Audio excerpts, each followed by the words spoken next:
నమస్తే, welcome to స్వతంత్ర TV. నేను సుమహిత.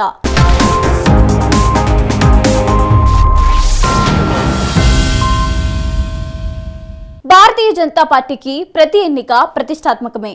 ఇప్పటి వరకు కొరకరాని కొయ్యగా ఉన్న దక్షిణాదిలో ఈసారి ఎలాగైనా పాగా వేయాలని కమల్నాథులు తీవ్ర ప్రయత్నాలు చేస్తున్నారు. దీంతో ఒక్కో రాష్ట్రంలో ఒక్కో ఫార్ములాని అనుసరిస్తున్నారు. ప్రధానంగా తెలంగాణ, ఆంధ్రప్రదేశ్ రాష్ట్రాలపై దృష్టి పెట్టారు. తెలంగాణలో ఒంటరి పోరుతో సత్తా చాటాలని భావిస్తున్నారు. కాగా ఆంధ్రప్రదేశ్లో తెలుగుదేశం పార్టీ కూటమితో జట్టు కట్టి బలం పెంచుకోవాలని కమలం పార్టీ నిర్ణయించుకుంది. ఈ అంశాలపై ఇవాల్టి స్వతంత్ర ఫోకస్.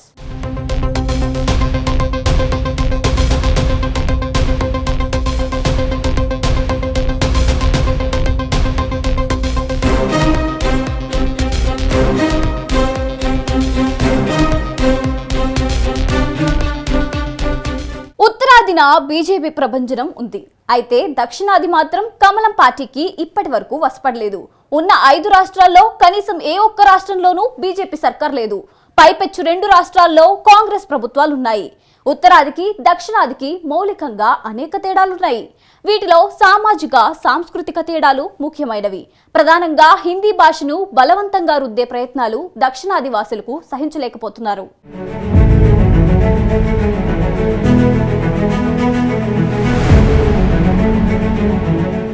భారతీయ జనతా పార్టీ ప్రస్తుతానికి ఉత్తరాదిన బలపడింది. ఇందులో ఎవరికి రెండో అభిప్రాయం ఉండాల్సిన అవసరం లేదు. కొన్ని నెలల కిందట జరిగిన రాజస్థాన్, మధ్యప్రదేశ్, ఛత్తీస్గఢ్ ఎన్నికల్లో విజయం సాధించడమే దీనికి ఉదాహరణ. అయితే దక్షిణాది ఇంకా బీజేపీకి వశపడలేదు. ఒక మాటలో చెప్పాలంటే కమలం పార్టీకి సౌత్ ఇండియా ఇప్పటికీ కొరకరాని కొయ్యే. దక్షిణాదిన ఉన్న 5 రాష్ట్రాల్లో ఏ ఒక్క రాష్ట్రంలోనూ బీజేపీ సర్కార్ లేదు. పైపెచ్చు 2 రాష్ట్రాలు కర్ణాటక, తెలంగాణలో కాంగ్రెస్ ప్రభుత్వాలున్నాయి.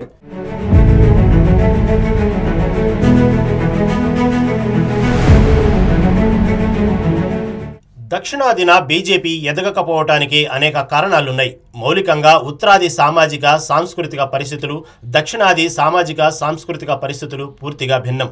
ఈ వాస్తవాన్ని గమనించిన బీజేపీ అధిష్టానం ఇప్పుడు తన పంథా మార్చుకుంది. కొత్త వ్యూహాలకు పదును పెడుతోంది.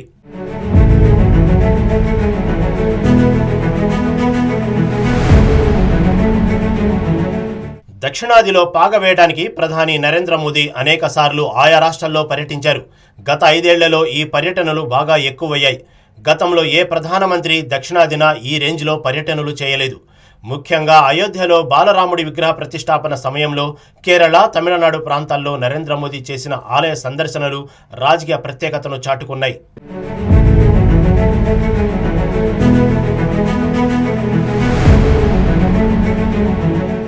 దక్షిణాదిన పాగా వేయడానికి కమలం పార్టీ కొత్త గేమ్ ప్లాన్ అమలు చేస్తోంది. అదే జాతీయ లక్ష్యం, ప్రాంతీయ వ్యూహం. స్థానికతకు ప్రాధాన్యతమిస్తూ ఆయా రాష్ట్రాల్లోని బలమైన సామాజిక వర్గాలను తన వైపుకు తిప్పుకుంటోంది. ఈ వ్యూహం ఇప్పటికే కర్ణాటకలో విజయవంతమైంది. కర్ణాటకలో గతంలో బీజేపీ అధికారంలోకి రావడమే ఇందుకు ఉదాహరణ. అందుకే కర్ణాటకకు గేట్వే ఆఫ్ సౌత్ ఇండియా అని పేరు పెట్టింది భారతీయ జనతా పార్టీ.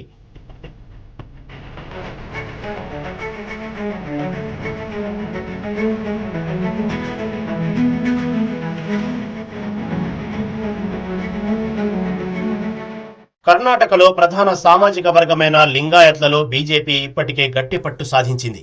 అయితే కిందటేడాది మే నెలలో జరిగిన అసెంబ్లీ ఎన్నికల్లో లింగాయత్ సామాజిక వర్గంలో చీలిక వచ్చింది. మెజార్టీ లింగాయత్ వర్గీయులు బీజేపీకి వ్యతిరేక వైఖరి తీసుకున్నారు. దీంతో పాటు బసవరాజ్ బొమ్మాయి పాలన పట్ల వ్యతిరేకత రావడంతో అసెంబ్లీ ఎన్నికల్లో బీజేపీ ఓటమి పాలైంది. ఈ నేపథ్యంలో పాత పొరపాట్లను సరిదిద్దుకునే పనిలో పడింది కమలం పార్టీ.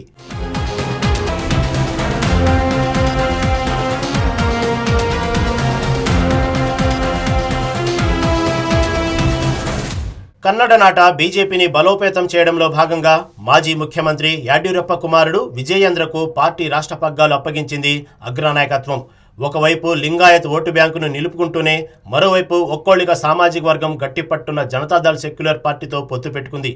ఈ 2 కీలక సామాజిక వర్గాలను తమ వైపుకు తిప్పుకోవడం ద్వారా కర్ణాటకలో మెజార్టీ సీట్లు సాధించవచ్చన్నది బీజేపీ అంచనా. ఈ నేపథ్యంలో ఈసారి లోక్సభ ఎన్నికల్లో జేడీఎస్కు 3 సీట్లు కేటాయించింది. మిగతా 25 నియోజకవర్గాల్లో బీజేపీ పోటీ చేస్తోంది. Not only Lingayat community, even other cost also, SC, ST, OBC Vokkaliga सब कास्ट भारतीय जनता पार्टी के साथ है। जिस तरीके से हमारा भारतीय जनता पार्टी अच्छे काम किया है, खाली एक कास्ट के लिए, एक जात के लिए नहीं काम किया है, पूरा सभी कास्ट सभी इकट्ठा होकर भारतीय जनता पार्टी को आशीर्वाद करेंगे। దేవభూమిగా పిలిచే కేరళలో కమలనాథులు ఎంతగా ప్రయత్నించినా బీజేపీ ఇప్పటి వరకు పాగా వేయలేకపోయింది. కేరళ ప్రజలు సహజంగా కాంగ్రెస్ నాయకత్వంలోని యునైటెడ్ డెమోక్రటిక్ ఫ్రంట్ అలాగే వామపక్షాల నాయకత్వంలోని లెఫ్ట్ డెమోక్రటిక్ ఫ్రంట్ను ఆదరిస్తుంటారు.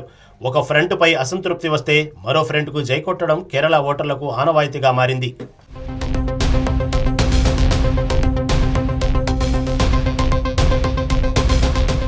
ఇక తమిళనాడులో మొత్తం 39 లోక్సభ నియోజకవర్గాలున్నాయి. ఈసారి అటు డిఎంకే ఇటు అన్నాడీఎంకే కూటములకు బీజేపీ దూరంగా ఉంది. లోక్సభ ఎన్నికల్లో దాదాపు ఒంటరి పోరే అనే చెప్పాలి.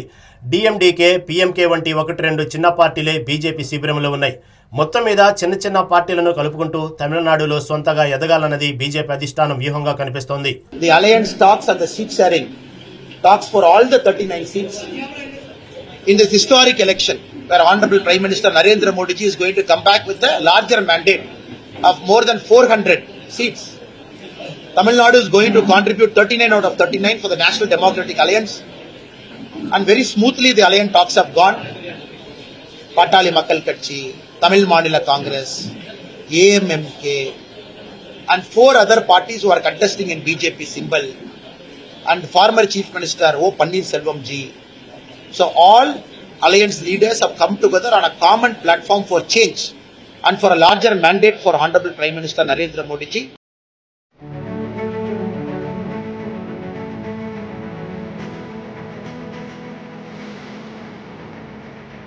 అన్నామలై తమిళనాడు రాజకీయాల్లో ఓ సంచలనం. తమిళనాడు రాజకీయ యవనికపై తాజాగా అవతరించిన కొత్త నాయకుడు.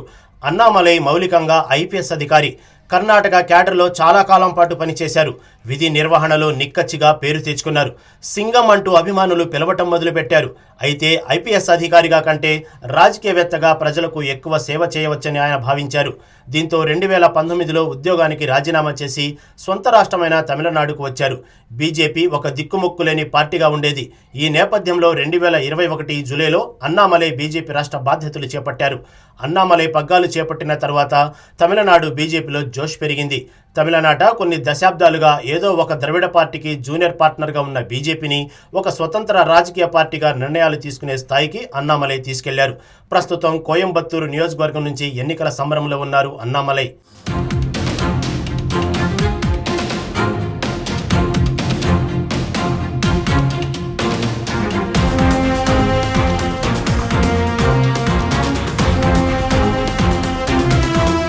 స్వతంత్ర ఫోకస్ లో స్మాల్ బ్రేక్ తీసుకుందాం.